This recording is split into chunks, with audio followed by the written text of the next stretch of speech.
Et nous sommes ce matin avec le chanteur Arthur Teboul qui, quand il n'écrit pas de chansons, eh bien, écrit de la poésie, tout simplement. Bonjour Arthur Bonjour. Teboul. Bonjour, merci d'être Bienvenue avec nous. sur le plateau de Télématin. Merci. Pas trop difficile le réveil? Non, ça va, j'ai une petite fille de 7 mois. Donc, Ah oui, c'est un bon entraînement. La ça journée est devait déjà être tôt. bien entamée. Ouais, alors. voilà, on est bien. Très bien.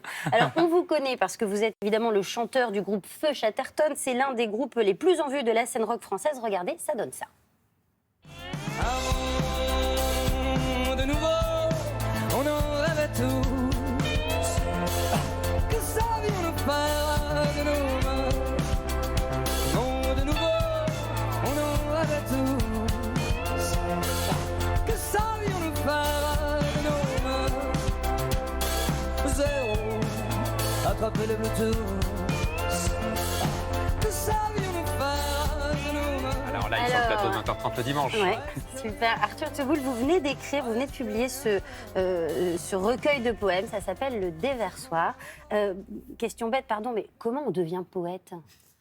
C'est une bonne question. Ouais. J'ai l'impression que c'est quelque chose qui vient de l'enfance.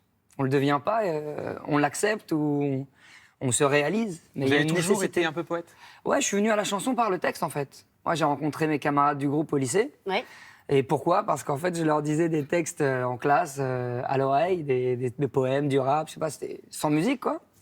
Et puis un jour, ils m'ont dit, ah, on aimerait bien monter un groupe avec toi. Donc je suis devenu chanteur, plus parce que j'écrivais des textes. Depuis l'enfance, c'est ce plaisir, ce frisson à la lecture de certains grands textes. Mais alors, est-ce que vous écrivez les chansons de la même manière que vos poèmes? Est-ce qu'on écrit de la même manière des chansons et des poèmes?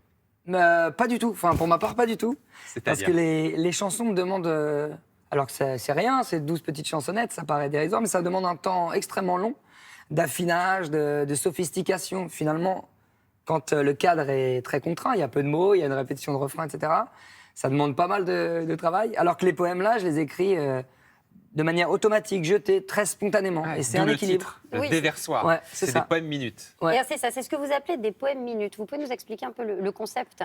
Bah, c'est des poèmes écrits entre 3 et 5 minutes. Ouais. Vraiment. Comme ça, en essayant de se laisser aller à ce qui Ouais. vient, sans projection, attente, ambition, Un peu comme préoccupation. quand on médite, où on est dans le présent et on laisse venir toutes les pensées, comme ça? Oui, ça ressemble à ça, avec le geste d'après qui est Ouais. ce qui nous traverse, oser l'écrire. Ouais. Et donc tout le monde peut le faire comme ça. On partait d'un mot. Ouais, je pense que tout le monde peut le faire, Bien. parce qu'en fond, on a tous une voix dans la tête, Ouais. qui est la Avec nôtre. Plus ou moins qui de est- talent. Ouais. Oui, qu'on écoute plus ou moins aussi. Et puis, ce que j'aime bien de cet exercice, c'est qu'au début, en écrivant, on peut se dire, on peut être déçu parce que ce qui nous traverse parfois est banal. Mm. Mais c'est ça qui est bon, c'est d'accepter que ce qui nous traverse est banal. Tous les instants sont vrais. Il n'y a pas d'instant moins vrai qu'un autre. Alors, si on décide simplement de photographier cet instant, il aura sa teneur. Et en écrivant un poème, on accepte juste qu'à un moment, peut-être là, on est traversé par la fébrilité du direct, l'imprévu, la télévision, des gens qui nous regardent. D'autres fois, on est devant la mer. Parfois, c'est le soir, on est fatigué, on digère. C'est un poème digestif. Tout est possible. On est déjà dans la poésie. Voilà. Alors, on vous a fait faire un petit exercice, justement. On vous a demandé d'être un peu inspiré dans la loge en attendant votre passage. Est-ce que vous avez réussi à écrire quelque chose? Oui, bien sûr, parce qu'en fait, pour moi, ça n'a pas de rapport avec l'inspiration.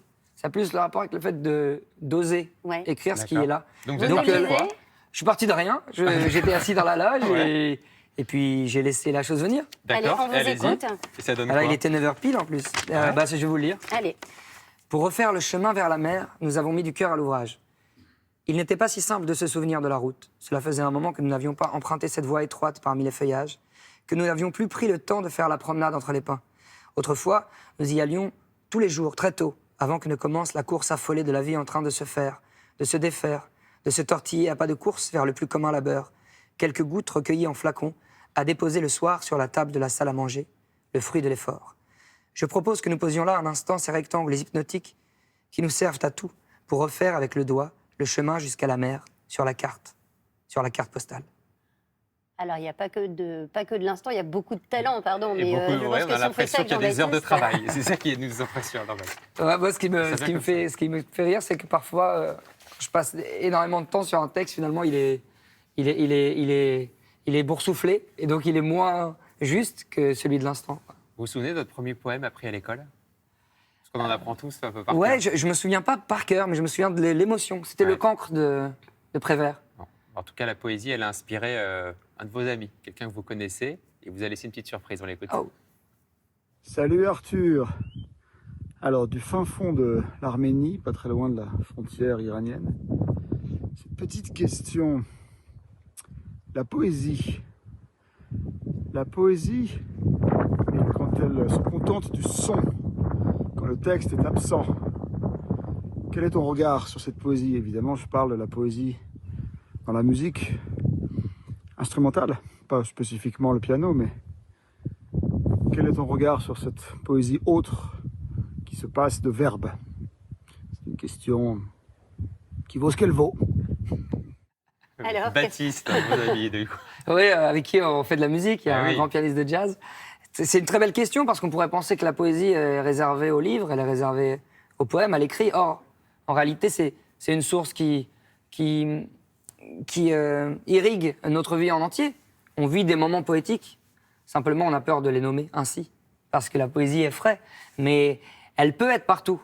J'aime bien Christian Bobin, qui est un poète que j'aime beaucoup, qui dit « Le monde est plein de visions qui attendent des yeux. Les présences sont là, ce qui manque, ce sont nos yeux. » Et donc, c'est plus un rapport au monde. Sentir qu'on essaye de faire résonner le monde avec soi-même, d'être alerte, quoi. Arthur Teboul, est-ce qu'il faudrait, selon vous, que la poésie soit remboursée par la Sécu? Parce qu'elle nous fait du bien. Je pense pas, parce que ce serait lui faire l'aumône. Et elle n'a pas besoin de ça. C'est comme si on essayait de prouver qu'il faut l'aimer. Quand on essaie de prouver qu'une chose doit être aimée, finalement, on ne peut pas l'aimer vraiment. On nous oblige. Elle est assez forte elle-même, et séduisante et belle pour qu'on y vienne. Arthur Teboul, l'invité de Télématin jusqu'à 9h30. On se retrouve dans une poignée de secondes après une courte pause. À tout de suite.